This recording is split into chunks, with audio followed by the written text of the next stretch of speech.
Hindi ko alam kung saan magsisimula ng pasasalamat sa aking nanay. Bye, anak!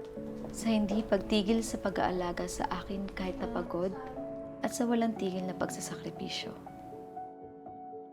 Pero, paano nga ba natin masusuklian ang ating mga ina sa lahat ng ginagawa nila at pagmamahal nila para sa atin?